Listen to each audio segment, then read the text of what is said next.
horsepower gains to custom enhancement, we deliver results. Late model racecraft. We talking or we racing? Welcome back to the channel, guys. Behind me, 2017 C7 Corvette, naturally aspirated. We kept this one NA. Y'all see boosted applications on our channel every day, from any GM platform to Ford to Ram and Dodge. We do a lot of boosted application from supercharged to twin turbos. Mr. Lincoln 17 C7 wanted to keep it naturally aspirated to start.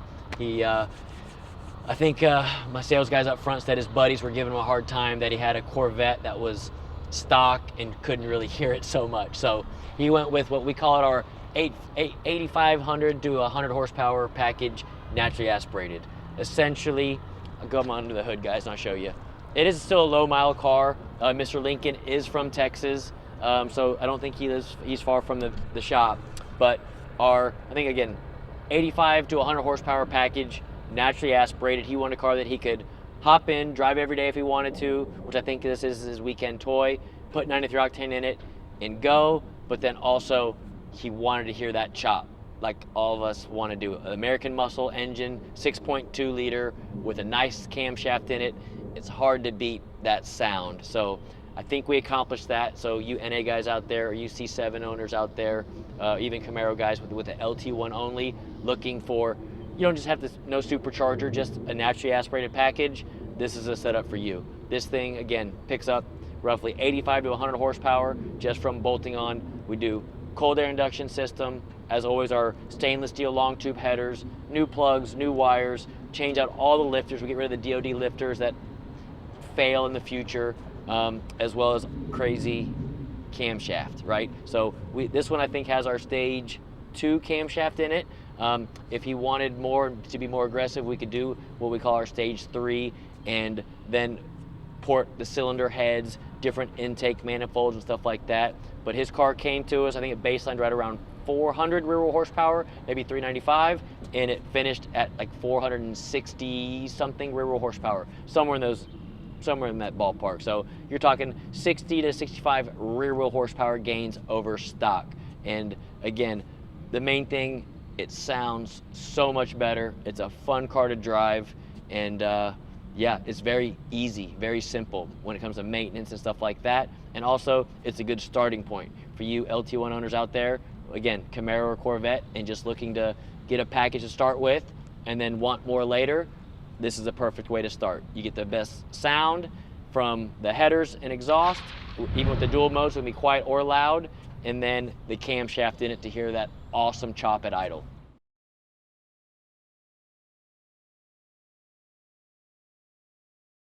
All right, guys, so today we have Mr. Brian Lincoln's C7 Stingray here.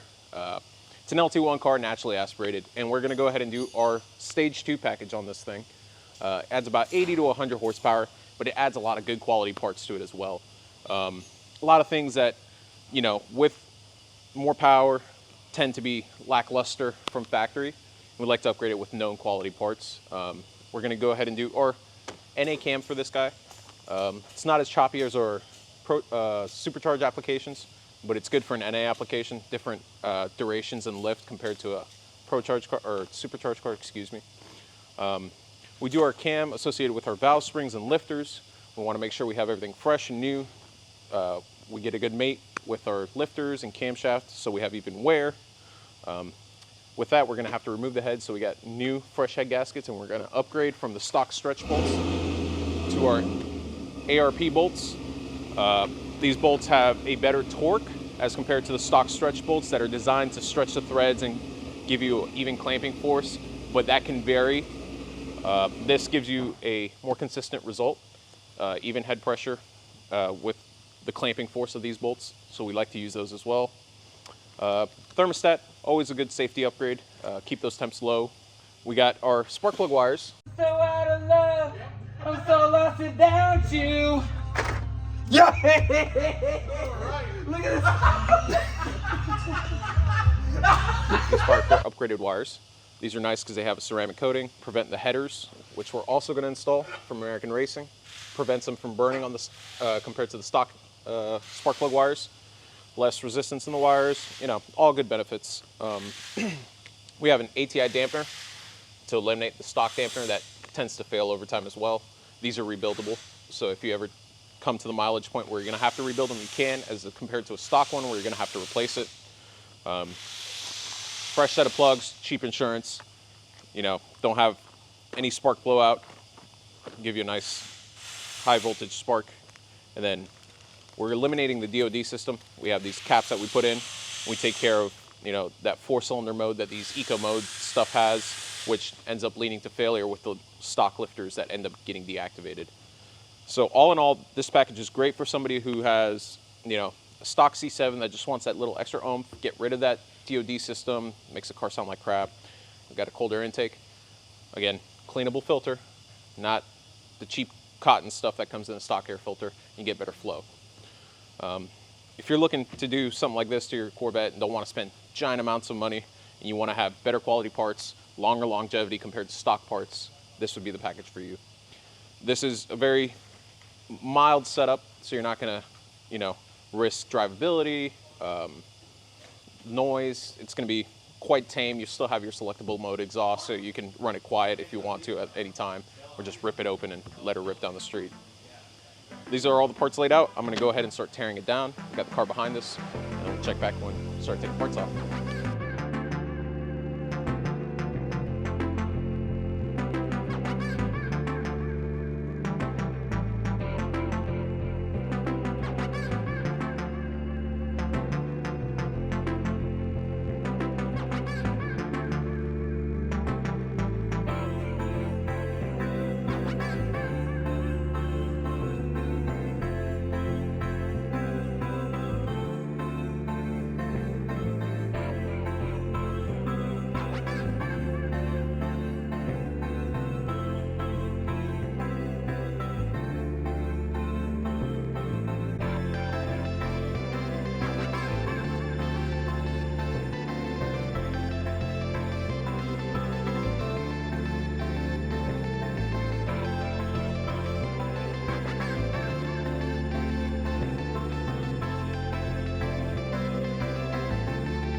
I know I stated this was a good base point for a good starting point to add on to it in the future, but to be honest guys, for most people this is more than enough. So I'm gonna start it, I'm gonna go take it for a test drive to show you guys what this thing does on the road.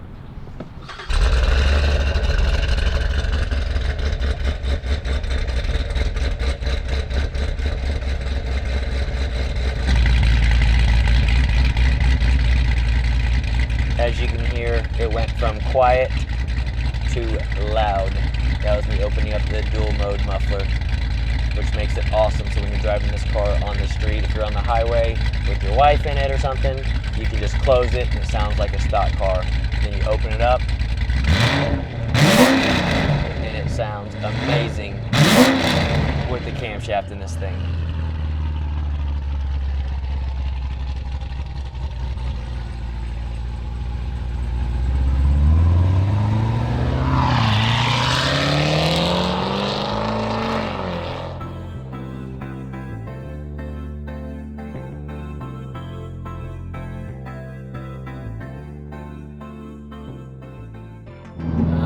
see on our channel, we do a lot of boosted applications, so it's fun to do naturally aspirated ones from time to time. And to be honest, it's just hard to beat a nice NA car that just sits here, has a good camshaft in it. I don't want to go over too much of the details with y'all, but it is an awesome build. I love doing cars like this. And I know I normally do like little roll stuff.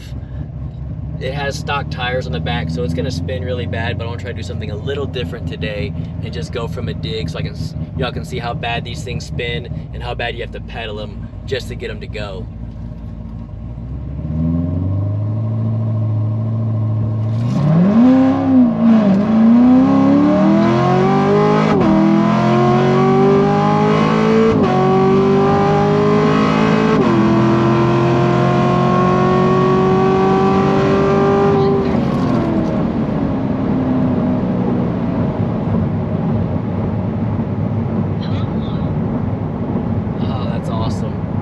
On a street tire, you can tell spinning its ass off even with traction control on, and I'm feathering the throttle all through first and second, but it kind of gives you the idea of even adding the extra, I think we call this package like a 85 to 100 horsepower gain over stock. It just shows you even that adding that much power, how bad these things spin, but you put a good tire on it and it will make this car dead hook, stoplight to stoplight.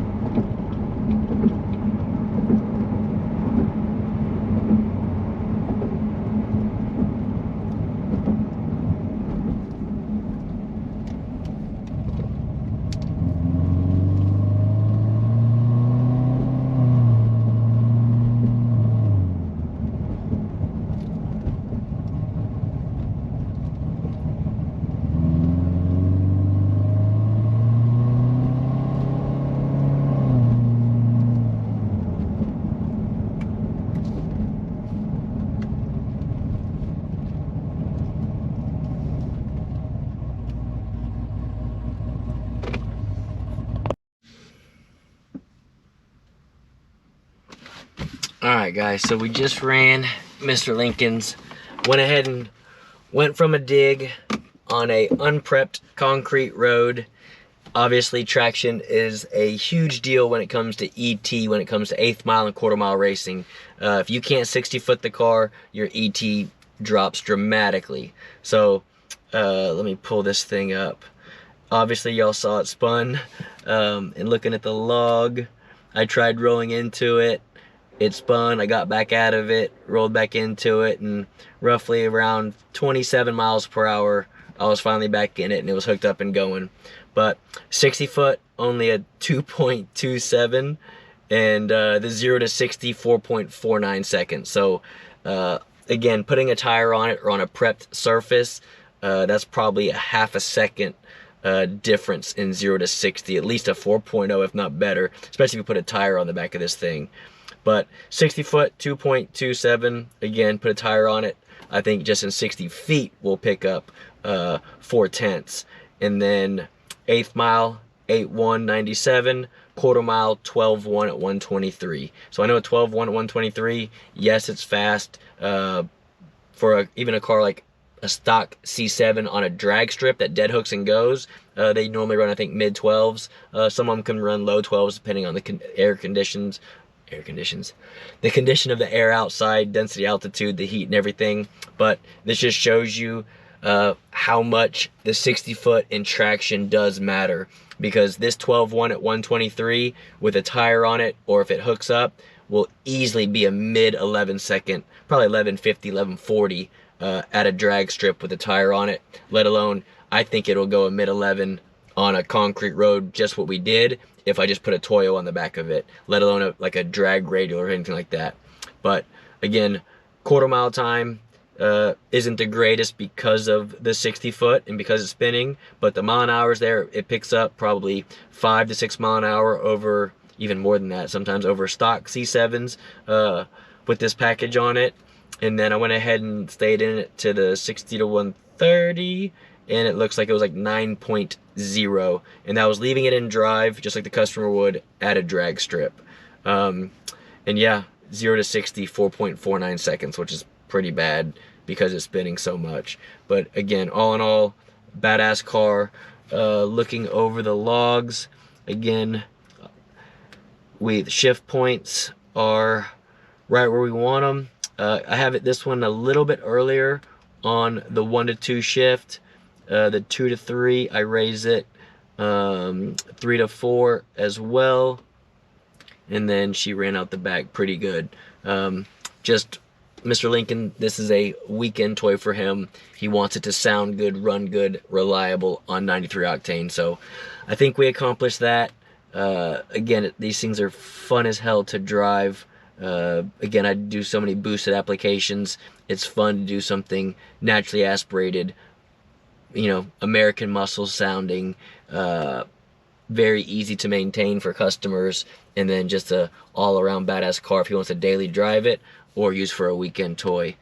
Before I take off, those of you that do have questions about the numbers I'm talking about when it comes to 0 to 60s, 60 foot, 1/8 mile, 1/4 mile, whatever it is, please comment below. Let me know your questions. I'll try to answer it best as possible, whether it's for this car and what we're doing here, or for other vehicles and what those numbers mean, or what are good times and what are bad times and stuff like that. So feel free to comment below. I forgot to say that earlier when I was looking over the data. But again, there's, to me, this shows you that there's several different ways when it comes to drag racing, how important traction is. Now from a roll, obviously this car will be absolutely perfect, just dead hook and go. But from a stop, with this much more added horsepower to it, y'all can see how, even with traction control on, how bad the 60 foot was. But yeah, comment below. Let me know if you have any questions on the ET times or kind of what we are monitoring to see our results. So with all of our builds, guys, y'all seen our videos, I like to tune it where we put the transmission in manual mode for guys that like to roll race and have it shift by itself. So driving back to the shop, I'm actually gonna just make a quick little baby pull just to check to make sure it shifts, and then to check some of the shift RPM to make sure it's good. So second gear with traction control on.